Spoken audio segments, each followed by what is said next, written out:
And so we arrive at perhaps one of the most confusing Legion homeworlds in existence. Be honest, if the whole Demon Engine thing wasn't a dead giveaway that we were coming here, then I don't even know how blatant I need to make my hints. Welcome to Perdita, now a Necron tomb world belonging to the star-destroying Mefrit dynasty. You'd probably know it better as Olympia, a vast mountainous world covered in city-states. The ancient Greek is strong with this one. It was home to a Primarch who became renowned for being an incredibly capable general despite his cold personality, and would play host to a legion best known for siege warfare that were perhaps the most distant of all the Legiones Astartes. This legion and their Primarch would turn traitor when the Horus Heresy broke out, and they now inhabit a demon world that is perhaps the most fortified in all of the material realm and immaterium alike. They are the 4th Legion Astartes, sons of the Primarch Perturabo, Lord of Iron. They are the Iron Warriors. This is their tale, from Terra to Istvan and all the way back again. My name is Michael for Tactica Imperialis, and welcome to Legions, a 40k Stories mini-series. The 4th Legion were formed from the gene seed of the Primarch Perturabo, with its initial members being drawn from gun tribes in a region known as Sekhamrak, which sort of sounds Arabian to me, but I wouldn't want to judge for sure. They saw action in the Unification Wars, and were in fact heavily used in the initial reconquest of Terra due to highly adaptable gene seed and low resistance to bionics. Such was the power of the 4th, they were in fact amongst the largest legions of the time, which likely had something to do with their early deployment. The 1st and 5th legions, the Dark Angels and White Scars of the future, also fall into this category. As the Great Crusade retook the Sol system, the 4th were given the honour of retaking Venus, the first planet conquered besides Terra, I presume, as Mars was allied in and Venus is the next closest. They even got dibs on the new weapons being forged from Mars, making them even more powerful and bringing great success to their campaigns. This close relation with the Red Planet may not have been as evident as it became with the Iron Hands, but perhaps the gun tribe heritage of the Legion helped with their natural affinity with technology. It was said in later times that their most skilled could even go toe-to-toe with the Magi of the Mechanicum when it came to engineering. The problem the 4th had, however, is that they were inflexible to a fault. Their gene seed may have been good, but they were stubborn. Despite being masters at applying logic to warfare, their tactics never truly evolved, and even Horus acknowledged this weakness by going so far as to call the Legion unimaginative. This didn't stop them seeing a lot of action, and their nature meant they were often called in to deal with siege warfare, grinding down the enemy with their tenacious and unflinching will, and big scary guns. Unfortunately, this inflexibility cost them even when they were in their supposed element, as evidenced in the siege of the Forge World in Caladian in 824 M30. Sticking to their standard doctrine, the 4th lost around 30,000 Astartes in a year, crippling both the Legion and the 8th Expedition Fleet it led. We may never know if adaptation would have led to a better outcome, but I find it incredible to believe that they couldn't try anything new, despite losing nearly 100 Marines a day on average. Eventually, however, the Great Crusade would come to what was once Olympia, and discover the genetic father of the 4th Legion, the 12th Primarch to be found, Perturabo. Perturabo landed on Olympia when the Primarchs were scattered by the Chaos Gods, landing in the mountains below one of the city-states called Lokos. He was found and brought before Lokos' leader, Damakos, who adopted the young Primarch into his family, but Perturabo, who took his name from a title of someone with incredible abilities, gave him, and everyone else, the cold shoulder. He became a warlord for Damakos, who was also known as the Tyrant of Lokos, and he won massive victories in the protracted city sieges that made up most of Olympian warfare, thanks to being able to construct new technology that Olympia had never before seen. In fact, it is a relatively common opinion that as far as technology and science were concerned, Perturabo was the most intelligent of all the Primarchs. He gained a merciless reputation, his cold nature combining with the grinding siege wars to mold him into what the image of his legion would become. He despised weakness, even within himself, to the extent that he kept quiet about his visions and dreams in case someone thought less of him. These visions were potentially linked to the warp, hinting at a measure of psychic power within the Primarch, but we have no confirmation.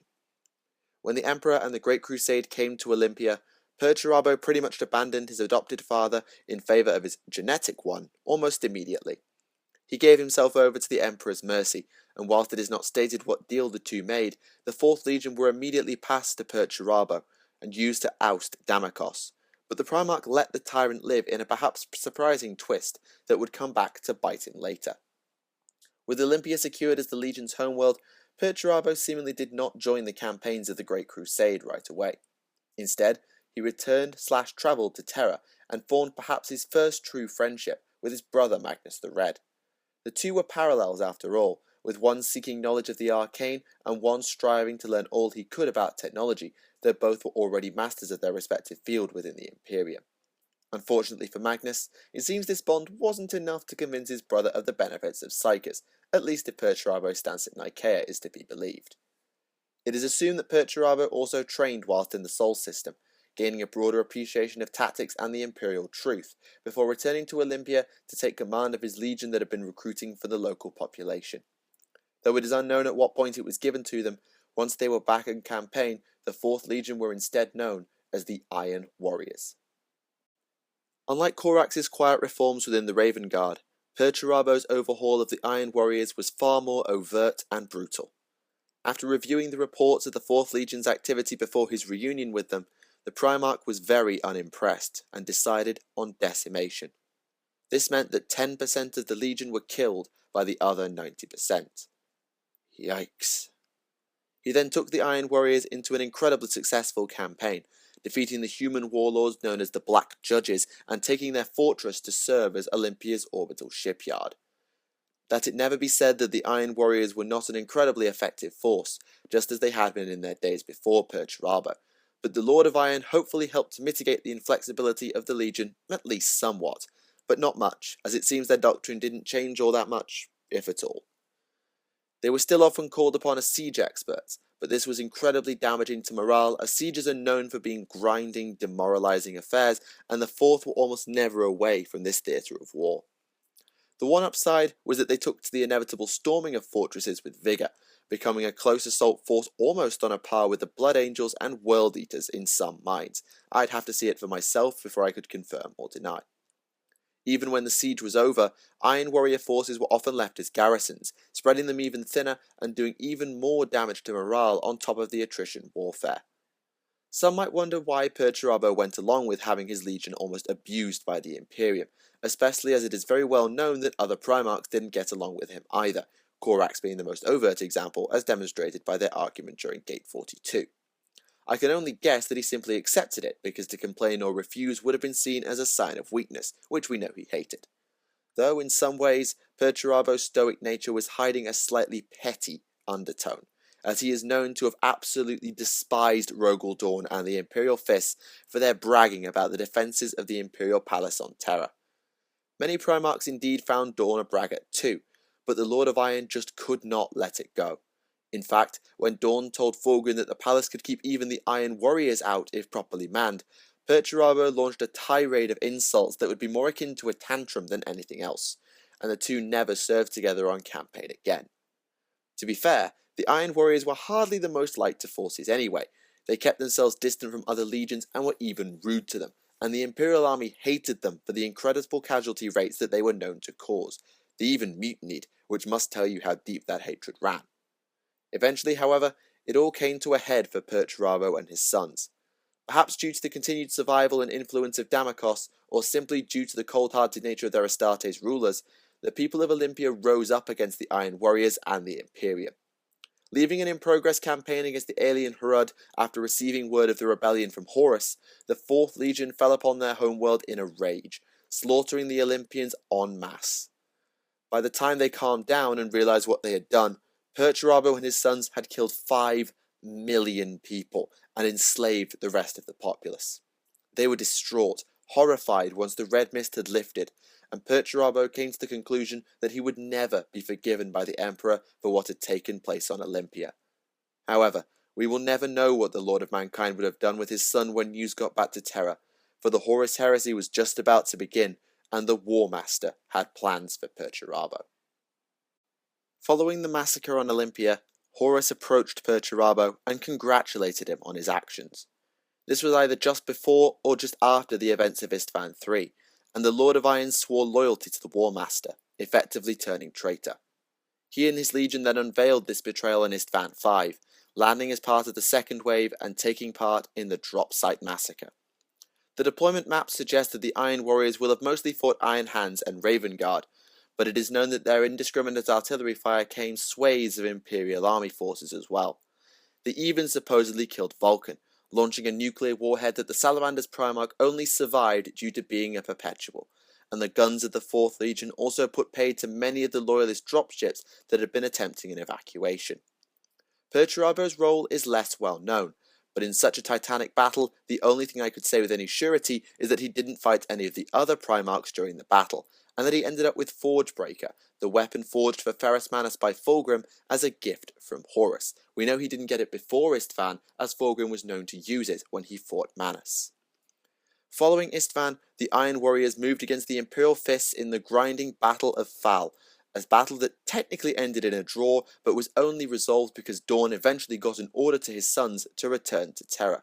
He'd been trying to get the message through since Istvan V, but it had been blocked by warp interference, and some say the Chaos Gods only let it through because the Iron Warriors were going to lose otherwise. After the draw at Fal, Perturabo seemingly joined up with Fulgrim in search of the Angel Exterminatus, but when the Emperor's children and Iron Warriors reached the Crone world Idris, the Phoenician attempted to kill his brother.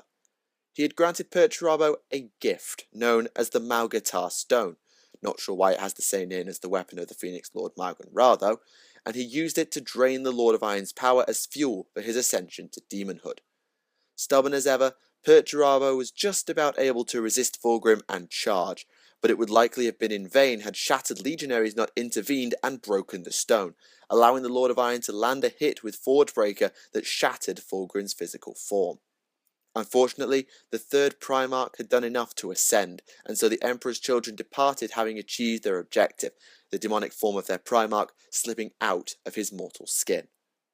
The Iron Warriors also left. The reports are conflicted as to what they did with the Crone world and the Loyalists. Some shattered legionaries are believed to have escaped aboard the Sisypheum, and while some say Perturabo let them live, others claim the Legion massacred the planet and so the Loyalists would have been forced to flee. Seeking to learn more of Chaos, and to try and settle the score with Fulgrim, Perturabo set a course deep into the Eye of Terror, and somehow the 4th Legion ended up stuck in the Singularity/Black Hole at the heart of it. Now, we don't know what lies inside one of these things, since light cannot even escape a black hole once it's inside an event horizon, but rather than be trapped there forever and then assumedly crushed, the Iron Warriors just drove into the center of the Singularity, and ended up on Talon, which was a verdant world until Perturabo and co decided to turn it into a wasteland from orbit. The atmosphere became so toxic that infantry couldn't survive in the open, and as the Iron Warriors and Imperium clashed over the planet, it became the largest tank battle in human history, with over 1 million confirmed kills by the end of it. The goal of the 4th was to obtain a device known as the Black Oculus, which Perturabo had learned about when they arrived and would have provided a demonic power boost. Well, that's what we believe anyway, but they were called back by Horus himself before they could do it. So, all in all, not a very successful set of campaigns for the Iron Warriors, but that mattered little as the climax of the Horus Heresy approached. During the Battle of Terra, the Iron Warriors were back doing what they did best: brutal, grinding siege warfare. Perturabo oversaw the breaches in the palace walls, launching a bombardment from the traitor Titan legions and an underground assault simultaneously that finally caused a critical breakthrough that not even the Custodes could stem. And then the Iron Warriors abandoned the siege entirely, believing their job to be done. They spent the rest of the Battle of Terra, as far as I could find anyway, attacking the nearby fortress monastery of the Imperial Fists, which may or may not have fallen, we actually don't know for sure, but with Dorn elsewhere, I suspect it was a very hard fight for the 7th Legion. With the death of Horus at the hands of the Emperor, the Iron Warriors retreated from Terra along with the other traitors. But unlike some of his brothers, Perturabo was not content to leave the material realm quietly. His bitter hatred of Dorn and the almost defeated Fal, and the fact that the Fists had destroyed the empire the 4th had built in the Crusade almost entirely during the Scouring, finally boiled over as he travelled to the world of Sebastus IV, location sadly unknown. One could argue that the Lord of Iron had perhaps already proved his point, since, he'd breached the palace walls during the Battle of Terra, but I guess this grudge was only ever going to be settled one way. Perturabo laid an elaborate trap on Sebastus IV, known as the Eternal Fortress, a 20-plus square mile murder hole in the shape of the Star of Chaos, with a central bunker of no tactical worth, and baited Dawn to just try and take it on, which the Praetorian of Terra did. The entire Imperial Fist Legion was committed in what is now known as the Iron Cage Incident, so known for Dawn's announcement that he would drag Perturabo back to Terra in just such a box. But they suffered horrendous casualties as the Iron Warriors dictated the battle and forced them to fight every man for himself. The war raged for almost 4 weeks, with Dawn refusing to retreat or even consider the possibility of such an action, and in the end it took a task force of Ultramarines led by Robert Guilliman himself to bail out the Fists. This was around the time of the Codex Astartes being adopted, so whether this was a chapter or Legion-sized task force I cannot be sure, but given the impact they had, I would suspect Legion. Some to this day wonder if the Iron Warriors could have dealt with the Fists before the Ultramarines arrived, debating if they lacked the stomach, skill, or numbers to put Dawn and co down, or if they were simply dragging it out for their own twisted amusement. Whatever the case, Perturabo realized he could not stop both forces and withdrew, but he was able to get away with the gene seed of over 400 Imperial Fists. These were then sacrificed to the Chaos Gods, granting Perturabo ascension to a Demon Prince of Chaos Undivided. With their work done as best they could, it would be many years before the Imperial Fist could fight again, even if they had survived. The Iron Warriors took the demon world Medringrad as their home and fortified it to hell.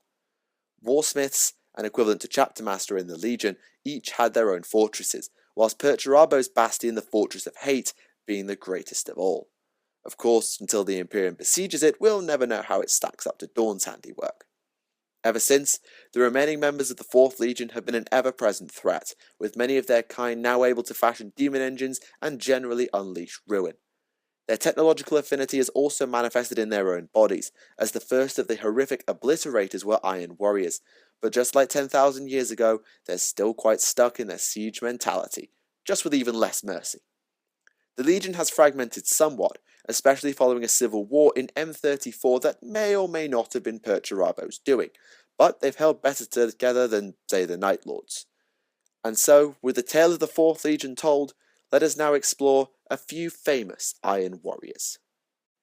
Perturabo's inner circle was the Trident, a group of 3, usually warsmiths, known as Triarchs, who formed his chief council of advisors. Is anyone else getting a Necron-tier vibe from that? Because I am. Who filled this position was dependent mainly on the trust of the Primarch, as Triarchs would simply be demoted and replaced if they fell out of favour, in a manner far less democratic than swapping someone from Horus's Moneval. The longest serving member of the Trident we know of was Foryx, the first captain of the Iron Warriors. Terran-born, but with his heart belonging to Olympia, Foryx was perhaps one of the more sentimental Iron Warriors, surprising even Azek Ahriman of the Thousand Suns with his insight. He may well have been Master of the Legion before the discovery of Perturabo, as this conversation with Ahriman was only 4 years after this, but I cannot confirm or deny that. Foryx remained a member of the Trident throughout the Heresy, as far as I can tell, planning the spacebound element of the Battle of Phal, and in fact leading the retreat from Terra after Horus's death. However, over the millennia he became one of those traitors who may have come to regret, or at least ponder on his choice to turn on the Emperor. By M41, it is suspected that he was only still a traitor because he had to be, disillusioned with or apathetic to the battles against the Imperium, but that didn't stop him from participating in the second siege of Hydra Caudatus. Foryx, Perturabo and co. had in fact attacked the Forge World during the Heresy, overrunning the Imperial Fist there as a first act of vengeance since Phal, and the second battle went much the same way. A stockpile of gene seed was stolen from the Imperial Fists, who had their third company wiped out to a man, and the leader of the assault, Barban Falk, would be ascended to demonhood, while his successor Honsu took command of the warband. Foryx was a captain of lower rank than Falk by this time, suggesting either that the Trident had been disbanded by now, or that Foryx had annoyed Perturabo to a small degree, and whilst he performed admirably during the battle with a confirmed kill on a Warhound Titan, he was slain by the other God Machine. Other Triarchs included Erasmus Golg, a brutal commander who tolerated no failure and weakness. It is suggested he bore witness to the decimation instigated by Perturabo, so I assume he was a Terran. Golg was a Trident member in the early stages of the Heresy, but was slain by Alexis Pollux of the Imperial Fist during the Battle of Phal, and was replaced by the aforementioned Barban Falk. The third Triarch during the Heresy, given the position after the first siege of Hydra Caudatus when the previous member Harkor was demoted, was Kroger. An unwilling ascendant to the role, Kroger was a simple-thinking individual who always took the most efficient and brutal route, which appealed to the Primarch. Eventually, however, Kroger fell victim to a bloodlust not dissimilar to that of the World Eater's Khorne Berserkers, and he was killed by a demon who inhabited his armour that possessed one of his slaves. There were a few Iron Warriors who refused to follow Perturabo in his betrayal, often those who had been left behind as garrisons throughout the Crusade. The most famous of these is undoubtedly the warsmith Barabbas d'Antioch, who had been disgraced within his legion after daring to question the Primarch's orders. He had been due for Terminator armour, but he lost that chance.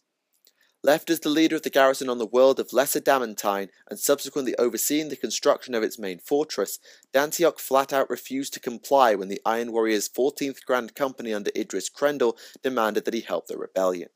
In response, Crendel besieged the stronghold known as the Schadenhold in a war that lasted just over a year, but d'Antioch's garrison fought admirably and were even able to destroy the Emperor-class Titan sent against them. Then at the last, he teleported himself and a small team up to Crendel's flagship, commandeering the vessel and detonating their fortress behind them. This is in fact what killed the Titan, rather than conventional arms. D'Antioch's intention was to head straight to Terra, helping with the defences there, but he was either thrown off course or blocked by Erebus' ruin storm, causing him to travel to Sotha in Ultramar. There, he aided the Ultramarines in the investigation of a xenostructure beneath Mount Pharos. The device in question became known as the Pharos, assumedly as a result. He excelled in this, becoming a vital part of Imperium Secundus once the abilities of the Pharos were uncovered. It could transmit messages and served as a beacon for those travelling through the warp, which allowed the Blood Angels and others to find Guilliman's backup empire. D'Antioch also became fast friends with the Imperial Fist Alexis Pollux, who had of course fought at Phal, overcoming the captain's understandable hatred of the 4th Legion and finding common ground between the two Loyalists. Unfortunately, this happy-ish peace was shattered as a large force of Night Lords attacked Sotha, seeking to claim the Pharos for themselves or at least take it off the Loyalists. D'Antioch's defences and Pollux's command worked wonders, but it would have been for naught as there were simply too many traitors. D'Antioch made one last desperate play, teleporting himself around and aboard the Night Lord's flagship the Nightfall and disabling it by overloading the Pharos. This allowed Guilliman's relief force to arrive bang on target in system, turning the tide of the battle and driving off the traitors, but it would cost D'Antioch his life. He died in the arms of Pollux, who had been captured along with D'Antioch earlier in the battle, a scene that I suspect the captain would have never expected to play out after Phal, mourning a dead Iron Warrior of all people. D'Antioch was posthumously given the title of Hero of the Imperium by Guilliman, and his mask remained on Sotha in the care of the planet's guardians, who would one day form the Scythes of the Emperor chapter. Pollux wasn't part of this contingent as they were all Ultramarines, but he did work on the Pharos for a time after the battle. Unfortunately, if the truth were ever made public, it is possible that D'Antioch would lose this honour, as the overload of the Pharos is almost confirmed to be the thing that drew the Tyranids to this galaxy in the first place, a fact potentially reinforced by the fact that High Fleet Leviathan overran Sotha in M41 and nearly wiped out the sights of the Emperor. Whilst many traitor legions had individuals within their ranks who refused to turn on the Emperor, it is perhaps rarer to see a willing traitor switch back to the Loyalist side. Yet, one Iron Warrior did exactly that, Marek Drager, the Gravewalker. Drager fought in the siege of the fortress world Epsilon Stranavar 9, located in the region known as the Coronid Deeps. This area, in the northeast of the Imperium, saw the traitors held for over 2 years in a stalemate by what was arguably an inferior Loyalist force. Well, the traitor one had 2 Primarchs, so it was hardly fair now, was it? And Epsilon Stranavar 9 was a great example of why. The traitor force was a mix of Iron Warriors, Death Guard, and Alpha Legion, all working to their own agendas as opposed to one cohesive whole, and this dissonance saw the armies not work in concert, allowing the Loyalist line to hold. This culminated in the Siege of Varna, assumedly the major city of the planet, though I cannot confirm, when the Iron Warrior element was abandoned by the other traitors and leaving only 1/3 of their force alive, 4,000 dead. Drager swore vengeance for the thousands of his brothers that had been left to die, but when he next worked with the Alpha Legion on the Forge world of Mozoa in the same campaign, he was treated with the same disdain. During the final attack on Mazoa, Draeger and his forces were committed to a full-on assault by Ortolan Score of the Alpha Legion, but were convinced by Cassian Dracos of the Salamanders to defect back to the side of the Loyalists. Pulling an about-face, Draeger and co helped Dracos rout the remaining traitors, though Score was able to escape and deny the Iron Warrior a measure of vengeance. It was Score who had been in command of the 20th and Expelon strand of R9 as well, so I can understand why Draeger wanted him dead. From then on, Draeger became a close ally and confidant of the Salamander Lord Commander, but it is unknown what became of him during or after the heresy. If he lived, he may well have been integrated into the Salamanders, but I cannot confirm or deny that, and he could have just as easily died. I do hope he made it though, as a reward for using his common sense. I mean, I'm not the Imperium's biggest fan, but it's got to be better than serving Chaos now, doesn't it? Yeesh, Chaos gives me the shivers. We shall conclude our look at the 4th Legion with a few more miscellaneous tales, looking at those Iron Warriors who perhaps made less of a mark on history before we depart from Olympia. The first of these is Tubal Cain, who sounds quite frankly like he should have been a White Scar with that name. He was another Loyalist, though he had been on Terra with the enigmatic Crusader host as opposed to on campaign with Perturabo. He was the only Iron Warrior to be a part of this group, in fact. Just like the rest of the host, he was arrested by Rogel Dawn when news of the heresy reached Terra, but Cain was not part of the outcast dead that were able to escape.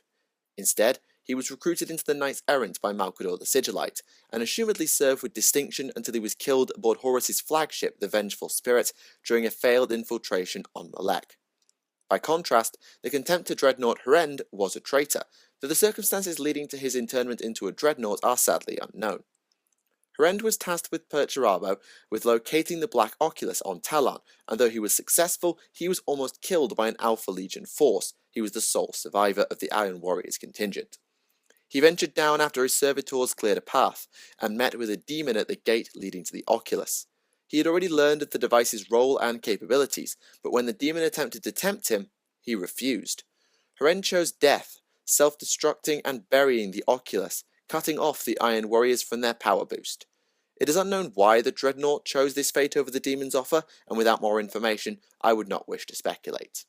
Finally, we have Toromino, a warsmith who was seemingly in line for a place amongst the Trident. First Captain Forex nominated him for the role after the first siege of Hydra Caudatus, but Perturabo passed him over and elected Kroger instead. The incensed Toromino attempted to undermine and overthrow Kroger, but always failed and was in fact reprimanded for a friendly fire incident on Idris. Toromino may still live today, as he was known to hold a mighty citadel on Medringrad, but he may have been killed by a cornate greater demon after the Iron Warriors returned from the second siege of Hydra Caudatus and the warsmith attempted to claim his share of the stolen Imperial Fist gene seed from Honsu. Honsu didn't actually release this demon. That was in fact Uriel Ventress of the Ultramarines, who was in exile at the time and was sort of working for a different demon out of necessity. Yeah, I still find that story a little bit weird. So end the tales of the Iron Warriors Legion. The Sons of Perturabo have a somewhat checkered history, both before and during the Horus Heresy, but they stuck to their guns and were an incredibly dangerous force at all times. Whilst the 4th Legion were perhaps not the glorious conquerors nor the tragic heroes that make up some of their brothers, their resolve and resilience are noteworthy nonetheless. As they themselves would say, iron within, iron without. Now, it is time to bid farewell to Olympia and move on to a legion perhaps as different from the 4th as it was possible to be. But on the way, I want to tell the tale of one other group of Astartes. This group are descendants of Ferrus Manus, the most emotional of their brothers, renowned for aggression, but devoted to upholding the core tenets of their chapter. I daren't pop back to Medusa to tell the tale, the Iron Hands might still be looking for me, but I hope you'll enjoy it as we make our way to the next Legion world. For now though, let us leave this place before those damn Necrons get any ideas. Thank you all for watching, my name is Michael for Tactica Imperialis, and I'll see you all again. Goodbye.